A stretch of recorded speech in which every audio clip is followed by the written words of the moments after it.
Bonjour, je suis Charles Christian, maître d'œuvre de cette nouvelle structure sur la toile. Je cite Orivis Pictures, qui a pour vocation d'ausculter l'information et autres faits de société ciblés sous un angle vu et corrigé par votre hôte ici présent. J'ai pas la prétention de me prendre pour Archimède, encore moins pour un faiseur de roi, mais plutôt vous convier à la découverte de mon univers à travers la pertinence de mes propos, je cite, de mes réflexions, de mes analyses, de mes reportages, et l'idée que je me fais des choses, plus particulièrement de la société. Si cette découverte est au goût du jour, acceptez d'être mes hôtes et de m'accompagner tout au long de cette nouvelle et belle aventure, comme qui dirait, une aventure dans ses rêves. Changement de sujet maintenant, notre prochain auditeur s'arrête sur le consulat français à Kinshasa. Il déplore le comportement de certains fonctionnaires français en République démocratique du Congo, notamment par rapport à la délivrance des visas. Nous l'écoutons. Quel triste sort que de nous voir encore traités comme des macaques reçus de la première génération. Au consulat de France à Kinshasa, certains fonctionnaires trop zélés ne sont même pas censés exécuter le mot d'ordre du préfet pour l'obtention du visa dans le cadre du regroupement familial. Au pays des Lumières, la République va à l'encontre de ces valeurs qui sont liberté, égalité, fraternité. Aujourd'hui, au consulat de France de Kinshasa, avoir un visa, même dans le cadre du regroupement familial, est devenu un véritable parcours de combattant. De quoi craquer si vous n'avez pas les nerfs solides. Après, on s'étonne que les Congolais brillent par des tours de passe impossibles et inimaginables. Comment peut-on faire marcher une femme 6 mois durant pour des rendez-vous qui sont toujours remis au lendemain, au lieu de lui demander les pièces à fournir? Il faut voir comment les fonctionnaires du consulat de France à Kinshasa nous humilient. Et surtout, nos femmes à qui on demande parfois la liste de dot, alors que leur dossier a reçu le feu vert du préfet. La France a toujours été un modèle de probité. Et aujourd'hui, elle nous surprend outrageusement par ces fonctionnaires trop zélés qui passent qui jouissent d'une certaine hospitalité qui est en train de se remettre en mal et en cause.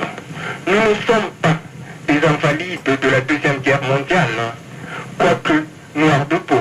À l'aube du XXIe siècle, c'est une honte que d'agir ainsi. J'ai honte pour la face de Jean-Jacques Rousseau. Merci, à très bientôt. Réagissez, contre-réagissez, apportez des justement un auditeur réagit sur le thème de cette semaine, ce même thème. Notre prochain intervenant estime que le chef d'un État n'a pas à être protégé par une immunité. Un président devrait plutôt montrer l'exemple à ses concitoyens afin que ces derniers le respectent et respectent les lois. Nous l'écoutons. Mettre en place une telle mesure serait bonnement remettre en cause la démocratie et par là donner aux adeptes du machiavélisme de quoi nous horripiler. Franchement, ça serait revenir à la case de départ.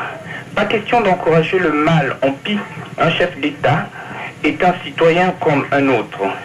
Et bien au contraire, sa fonction lui oblige de montrer l'exemple pour que ceux d'en bas en fasse autant et ait le respect de la loi en tant que devoir pour tous. Nous n'allons pas commencer à faire un monde honorable à ceux qui nous trahissent. Si nous les avons votés, c'est bien parce que nous leur avons fait confiance pour nous tirer d'affaire d'une situation tant décriée. Ce n'est pas nous rendre service que de trouver des circonstances atténuantes à ceux qui ont failli à leur devoir, et encore plus qu'un chef d'État qui, par sa fonction, devrait servir de modèle. Nous n'allons pas transposer ce qui se passe en France chez nous. Tout n'est pas bon à prendre. Il faut encore pouvoir situer le problème dans son contexte. Sur le cas de la France, il y a encore à dire, et je suis du même avis que Noël, ma mère. Je ne pense pas que la Cour de cassation ait opté pour la bonne solution. Et ça serait juste le temps que la température baisse pour peu que la justice ne se vexe. Les loups, chez nous, ne demandent pas mieux que d'œuvrer dans l'art de faire monter les coups d'État, tant que cela assure leur arrière et surtout les mettre hors de portée de toute nuisance judiciaire. Non. L'idée en soi est une pensée à exclure. Si on ne veut pas qu'elle soit d'ici là visitée et reprise par les adeptes du machiavélisme, ça serait une fois de plus trahir le peuple opprimé. Nous sommes à un tournant de notre vie et nous essayons par tous les moyens qui relèvent du bon sens de nous tirer d'affaire sans passer par les moyens légaux qui souvent ne le sont pas pour tous. En ces temps de dur labeur où nous réalisons tout ce qui nous reste à faire pour être aux normes des États-nations, nous devons tout faire pour faire respecter la loi sans la moindre complaisance, car nous avons devant nous tout un chantier, des sociétés à réinventer et à fonder, et cela ne pourrait se faire si on ne continue à toujours faire entorse à la loi.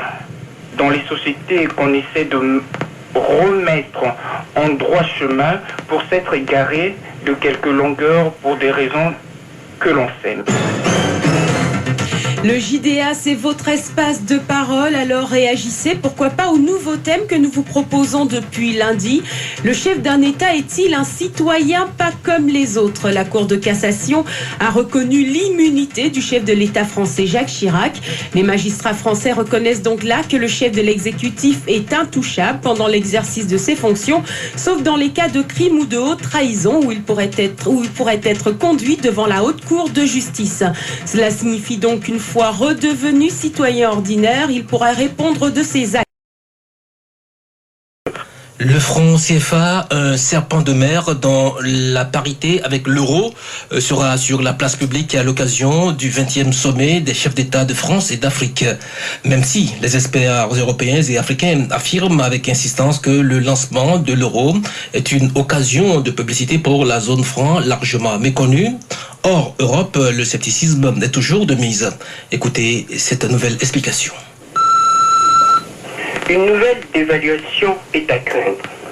Et nous autres, nous sommes à plaindre de vouloir à tout prix nous obstiner à nous en tenir aux déclarations qui trouvent leur appui sur du pas solide et du pas sérieux du tout. Il n'est pas certain que l'incertitude est une très bonne option par les temps qui courent. Les propos de Pierre Messmer sont plus sensés que tout autre baratin du genre de ceux du déjà-vu. Il est toujours bon d'envisager le pire, surtout après avoir été brutalement tourmenté et affecté par une dévaluation à laquelle nous n'avons eu aucun mot à dire. La sentence qui nous a été infligée était d'une telle humiliation que je vois mal comment on peut encore faire confiance à des gens qui n'ont pas de parole. Non, mes chers frères et sœurs, nous voyons bien que le doute est une goutte trop capricieuse pour que nous lui faisons aveuglement une seconde confiance. L'Afrique, du moins cette zone, doit commencer à penser à mettre en place une monnaie à elle qui sera loin de toute contrainte qui, en cas de désaccord et de conflit d'intérêts, pourrait encore nous coûter la peau de la fesse. éviter aussi certaines spéculations.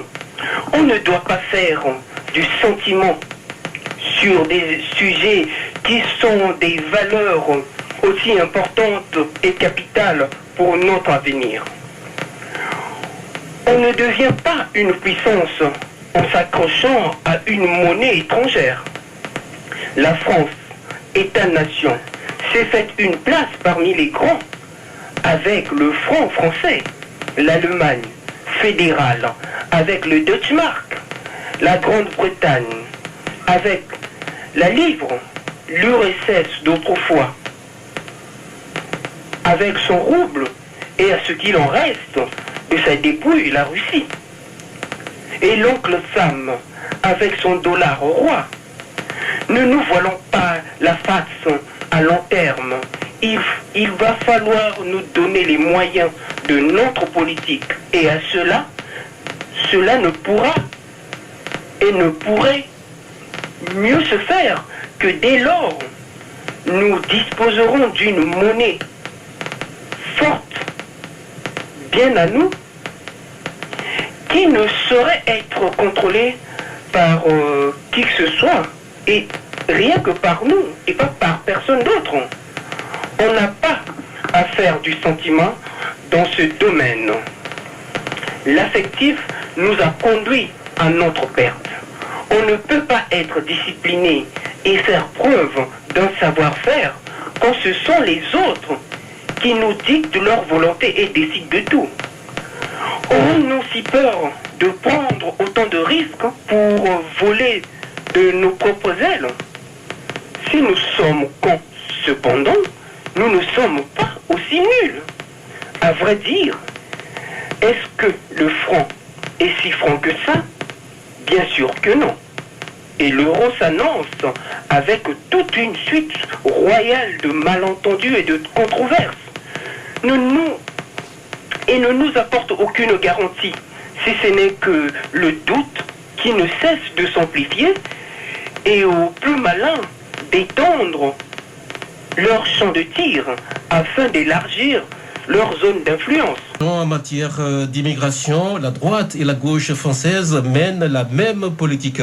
Au dire du deuxième auditeur, ces lois pointent du doigt les émigrés africains ne favorisent pas du tout l'intégration des populations africaines de France. Il y a de quoi que Jean-Marie Le Pen prenne facilement la mouche. Villepin et la droite de la droite au pouvoir viennent de lui damer le pion. La politique de la France en matière d'immigration et de tout ce qui touche les étrangers africains est une politique qui relève de la honte puisqu'elle est clientéliste. En la matière, la gauche et la droite, c'est du pareil au même. Pas étonnant que Le Pen ait pris une retraite anticipée. Voilà que dans le pays de la liberté, fraternité et égalité, tout va à l'encontre de tout. On crée des lois spécifiques à une catégorie d'individus. Par là, on fait l'apologie du soupçon qui alimente les préjugés de façon insidieuse.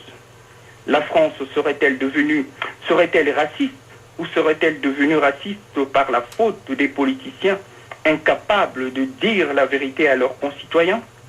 Que la France est devenue multiple et trouve son salut dans une diversité culturelle telle que la francophonie et d'autres espaces mis en place pour donner à la France ce qu'elle aurait perdu. Cet attachement au goût du non-dit et l'apologie de la discrimination raciale dans un pays qui se dit porteur des valeurs de droits de l'homme. En France, les intellectuels qui entrent en politique sont encore plus dangereux que les Français moyens, car ils sont conscients des conséquences qu'occasionnent leurs mesures. Ils sont, par leurs lois, les instigateurs de la haine des uns envers les autres. Pour se maintenir à leur poste, ils sont prêts à tous les coups bas. Je déplore la politique de la France envers ses immigrés noirs. Je ne pense pas que les mêmes mesures s'appliqueraient à d'autres ressortissants blancs des pays développés. Ces mesures sont là des mesures discriminatoires qui visent en réalité les ressortissants des pays du Sud. L'immigration a toujours été un fonds de commerce pour les ténors de la politique française, à en croire que seuls les vers ne cassent pas les vers. La France a tant besoin de ces main-d'œuvre qu'elle n'ose l'avouer, et vouloir faire de la France un Eldorado, c'est vraiment nous prendre pour des imbéciles.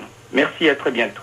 Notre auditeur du Congo, le Congo toujours, les Nations Unies ont établi presque avec certitude, entre guillemets, que sur la base de témoignages directs, que les soldats rwandais sont entrés en République démocratique du Congo au cours de ces 2 dernières semaines.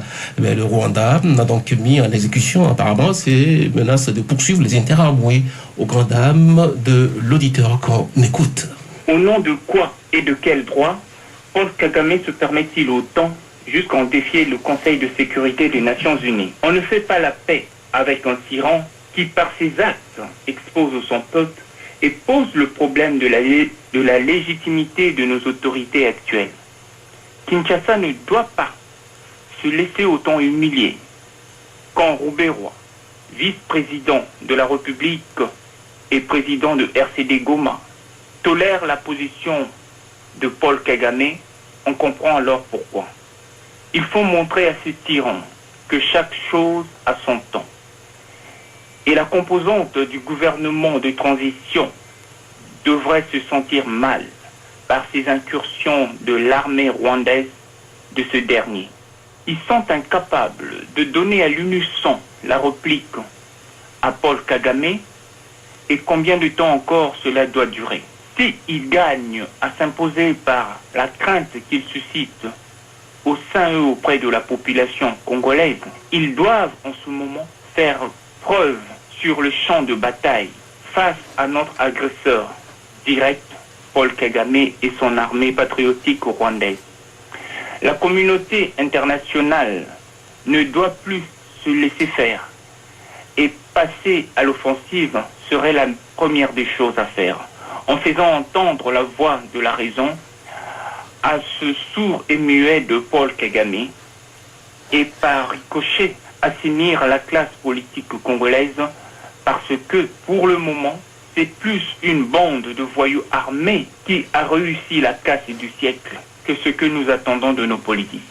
C'est une vraie partie de traquenard qui se joue à Kinshasa entre Kagame, le gouvernement de transition et la population congolaise. Voilà le véritable enjeu, et la communauté internationale assiste en tant que spectateur. C'est pour nous la mort dans l'âme de qui viendra notre salut. En tous les cas, pas du gouvernement et encore moins de la communauté internationale, mais il se peut qu'ils viennent des seuls Congolais. À trop vouloir attendre que les autres décident à notre place, c'est tout notre avenir qui est hypothéqué. Au Congo, ce qui nous reste à faire, c'est de lancer une véritable révolution de fond en comble. Si Paul Kagame se permet autant, c'est qu'il sait pourquoi. Direction Burkina Faso, la classe politique du Burkina Faso, unanime, a salué vendredi dernier la première inculpation dans l'affaire Norbert Zongo Ouagadougou. On estime qu'un grand pas vient d'être franchi par la justice. 2 ans après l'assassinat du journaliste Norbert Zongo, l'ex-chef de la sécurité présidentielle, l'adjudant Marcel Kafongo, a été donc inculpé. Il aura fallu plus d'1 an et demi d'instruction au juge pour en arriver là. Mais il faut reconnaître que dans le même temps, les analyses divergent pour l'opposition comme pour le collectif contre l'impunité. La justice doit poursuivre son enquête jusqu'au commanditaire. Une demande qui répond bien sûr aux inquiétudes de notre prochain auditeur qui dénonce une justice inachevée au Burkina Faso. Je ne suis pas en colère. Le bon sens est ma seule raison d'être. Franchement, la bande à Blaise Compaoré se moque bien du monde. On envoie en prison un parfait bouc émissaire, croyant détendre là et détourner l'attention de la population. Alors que tout le monde sait d'où vient le mal. Difficile dans ce cas de trouver un terrain d'entente entre le peuple et le pouvoir. De quoi le gouvernement de Compaoré a-t-il peur? De perdre la face pour avoir été acculé par un peuple qui voudrait voir la justice triomphait au nom de la loi.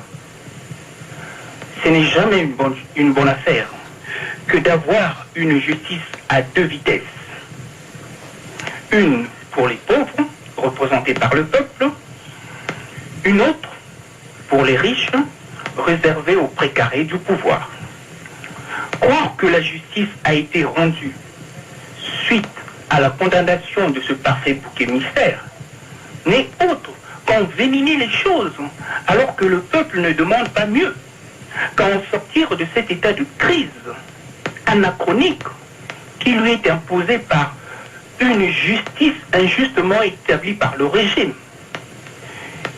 Il faut que le gouvernement burkinabé prenne son courage à bras le corps et laisser la justice faire son travail afin de faire taire cette décrispation qui hante encore plus d'un Burkinabé épris de justice. Seule la justice apporte la paix et le Burkina Faso en a bien besoin par les temps qui courent. Le cinéma africain est un parent oublié sur le chemin de fer de l'histoire en marche.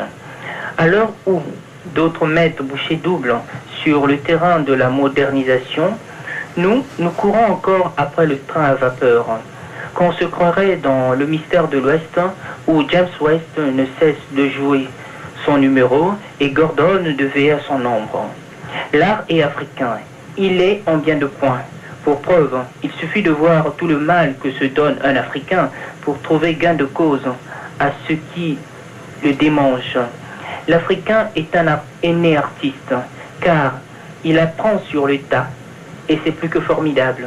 Mais là où le bas blesse, c'est de voir que rien n'est fait pour susciter son intérêt pour le 7e art. Et on trouve toujours mieux ce qui vient d'ailleurs. Est-ce là une étrange façon de vouloir échapper à notre dure réalité? Si oui, alors autant mieux le savoir dès à présent que nous avons pris là la mauvaise direction et ça ne serait pas la première fois.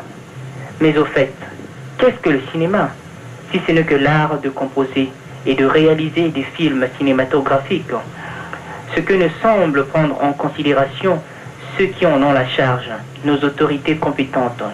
Le cinéma africain est malade de la mauvaise prise de conscience de ses autorités, qui ne veulent courir aucun risque dans un domaine qui est le moindre de leurs préoccupations.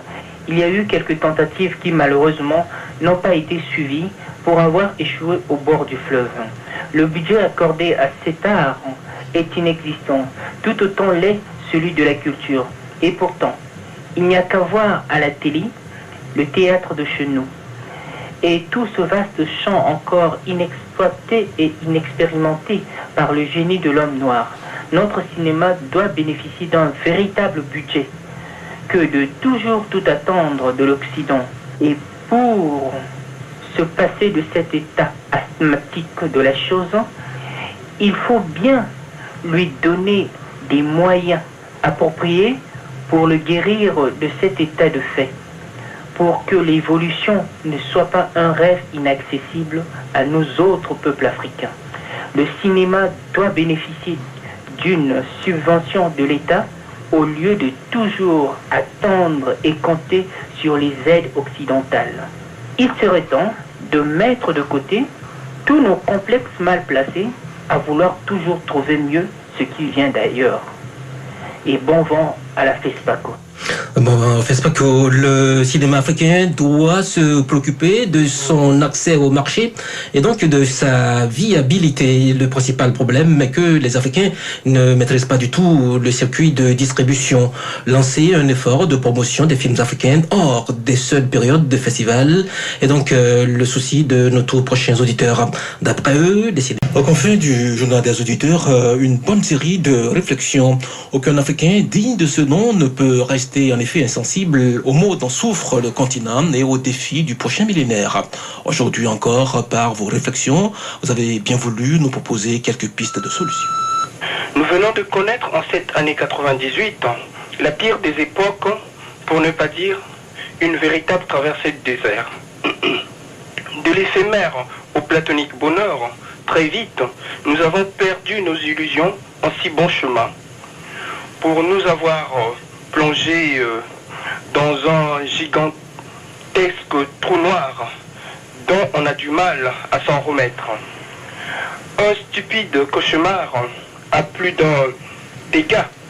Et dans ce cas, il n'y a pas pire que la stupidité de l'homme dans toute sa cupidité. Dire qu'il y en a qui s'enorgueillissent sans trop savoir pourquoi. L'Afrique me manque et me fond en larmes tant que je la vois injustement souffrir par la faute de ceux qui ne sont pas pour son bonheur et pour son épanouissement. L'Afrique au poteau, c'est le chien qui aboie pendant que la caravane passe. Et hélas, bien hélas, nous n'accusons que le coup et nous cessions d'encaisser sans autant en rendre le moindre coup. Et sur le champ, nous perdons du terrain qui sont là des longueurs de retard au vu des priorités des enjeux, qui sont autant de défis à relever pour demain. Demain se doit d'être opérationnel si on veut faire partie de ce grand ensemble qui est ce nouveau monde appelé communément village planétaire, qui dorénavant donnera du fil à retordre à plus d'un chacun d'entre nous, et dire que l'Afrique en fait déjà les frais. L'Afrique au quotidien, à l'heure où je vous parle, n'est que souffrance, misère et lamentation qui sont là la preuve de nos insuffisances auxquelles nous devrions y remédier au plus vite si nous ne tenons pas à être des laissés pour compte. Ces bons vieux réflexes de diviser pour régner que les fossoyeurs ont su mettre à leur profit aujourd'hui servent à certains de nos frères qui ne peuvent pas concevoir le pouvoir sans faire main basse à la fortune du peuple et de son État-nation. On fait de ces bons vieux réflexes des véritables fonds de commerce qui conduisent jusqu'à l'incitation à la haine, rien que pour trouver gain de cause. Je dis non aux guerres de complaisance, oiseaux de malheur et de mauvaise fortune qui pourrissent notre âme et nuisent à notre plénitude dans son épanouissement. Le continent africain et le monde ont connu de nombreux événements durant l'année 2001 qui vient de s'écouler. Des événements politiques, des événements économiques, des événements socio-culturels et sportifs. Quel bilan tirez-vous de l'année 2001 en Afrique et dans le monde? Et concernant le continent, quels sont vos vœux pour l'année 2002? Notre prochain auditeur apporte en ce début d'année une réflexion sur le continent africain, justement. Il s'arrête sur les différents conflits qui touchent l'Afrique et se pose une question fondamentale. À quoi ça sert? Mais à quoi sert une guerre si ce n'est que de chercher à détruire l'autre dans ce qu'il a de plus profond, sa fierté, sa dignité et plus encore, plus que tout, son amour propre, ce qui tue la mort dans l'âme. Défendre est souvent la cause des justes, défense est la meilleure parade à toutes sortes d'agressions. Qu'on se batte pour une juste cause, c'est tout à l'honneur de l'homme qui fait ce qu'il fait et non croit savoir ce qu'il fait. Mais qu'on se lance dans des drôles de spéculation pour monter les enchères qui, à fin de compte, finit par prendre des allures d'une opération suicidaire aux dépens du peuple qu'on entraîne aveuglement et croit tout ce qu'on lui dit par fantasme. Là, je dis stop, une seconde. Mais où allons-nous? Nos peuples ont souvent été enroulés trop facilement dans des conflits d'hommes qui sont loin de défendre leurs intérêts, dans des guerres sans toutefois véritablement en connaître les vraies motivations, les contours clés qui en sont les véritables enjeux qu'ils ne découvrent que bien plus tard. Se battre pour un si peu que soit, qui ne tient compte que du contexte sans toutefois se situer dans l'espace et dans le temps, m'a tout l'air d'un véritable gâchis de tout premier plan, qui témoigne de notre immaturité et de notre irresponsabilité, donc d'une cause à fond perdu. Par cette tentative, j'essaie simplement de vous démontrer l'inutilité des guerres que tout un chacun de nous essaie toujours de justifier selon ses intérêts. Les guerres n'ont jamais été une solution durable pour une paix véritable. Elles ont toujours été un coup de poignard dans le dos du peuple, véritable sabotage de règles de vie par l'homme. Pas étonnant que nos esprits en soient torturés et que nous retrouvions en si mauvaise posture. La guerre propre qui soit, contrairement aux idées répandues, est celle qui se joue, bataille rangée autour d'une table où les belligérants à tour de rôle essaient de faire valoir leurs arguments sans le moindre coup de feu. Pourquoi pas nous en ferions autant dans nos si jeunes sociétés, tirant aussi profit des expériences des autres, sociétés qui rêvent d'un monde pacifié, réconcilié, un meilleur possible qui soit, où la vie enfin pourrait trouver ses marques, où les hommes deviendraient davantage plus raisonnables, que les armes et les têtes brûlées regagnent leur caserne simplement et purement, pour enfin chacun puisse vaquer à ses occupations et enfin vivre en paix. Quel est le bilan de l'année 2001 en Afrique et dans le monde? Le continent africain et le monde ont connu de nombreux événements durant l'année 2001 qui vient de s'écouler.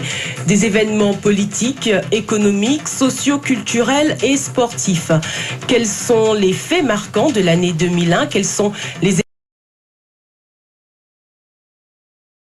Le Congo-Kinshasa encore, avec les promesses de Laurent Désiré Kabila et le projet d'amendement de la constitution du pays, toujours. Débat contradictoire, cet auditeur estime que par cette volonté d'écarter certains hommes de la scène politique, le président Kabila est en train d'instaurer un régime totalitaire. Nous sommes bien loin de cet enthousiasme du peuple de Kinshasa qui accueilla LDK comme un vrai libérateur. Mais aujourd'hui, où en sommes-nous? Qu'en est-il devenu de ces promesses enivrantes sur lesquelles le peuple se laissait prendre par ces fantasmes toujours aussi hallucinants que fumants? LDK aurait-il changé son fusil d'épaule? Est-il vraiment un vrai patriote, un vrai démocrate, ou encore un de ceux qui viennent agiter le porte-étendard pour mieux amuser la galerie, afin de mieux endormir son peuple? Puisqu'on le tient par son bout, alors il n'y a pas de raison de ne pas le prendre en otage par la force des armes et par la logique de la terreur qu'on laisse peser. N'a-t-on jamais dit que la fin justifie les moyens? Les mesures qui viennent à ce jour de nous parvenir de la RDC par les voies des ondes ont été pour beaucoup d'entre nous une véritable douche froide. Et le moment est vraiment très mal choisi. Cette intention de vouloir écarter à tout prix tous les prétendants au trône est pour ma part un véritable fiasco, aveu d'échec et un établissement d'un régime autoritaire de la pire espèce qui soit.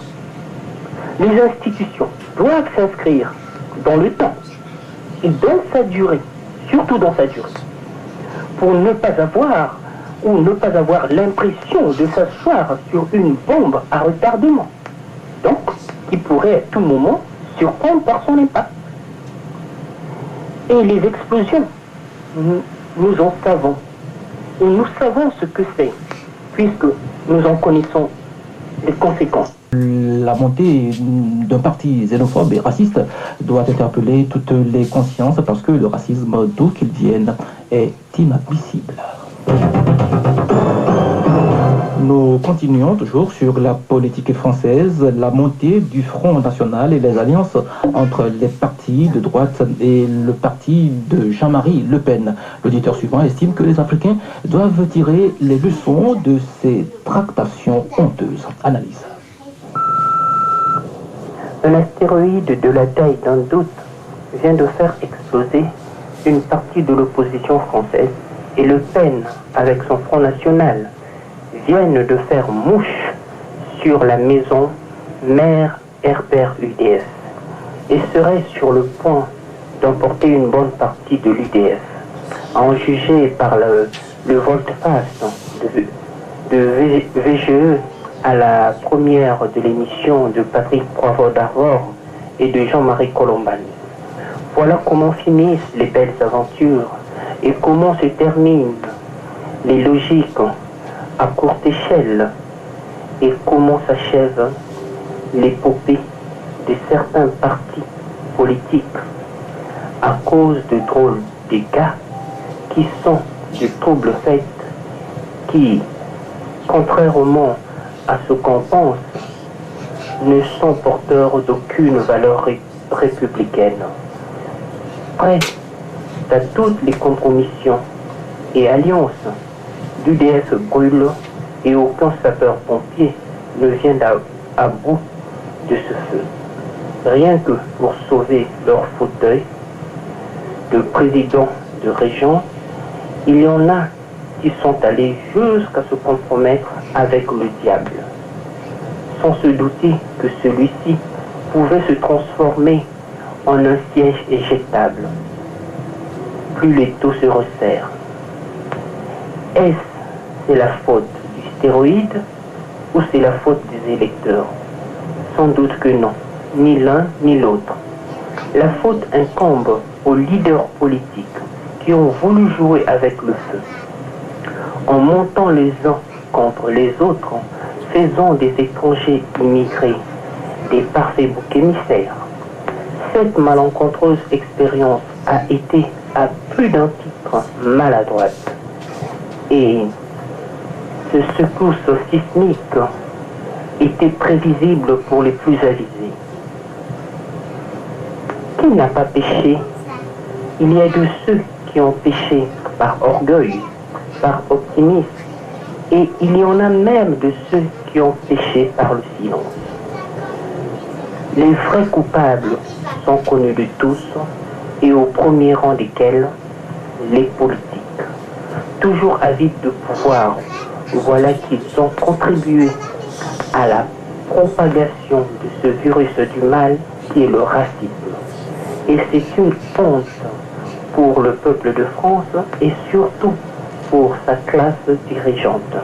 Cette situation explique plus des choses qu'elle n'en dit. Et nous autres Africains, nous devons en tirer les leçons par rapport au poids de la politique française sur nos institutions.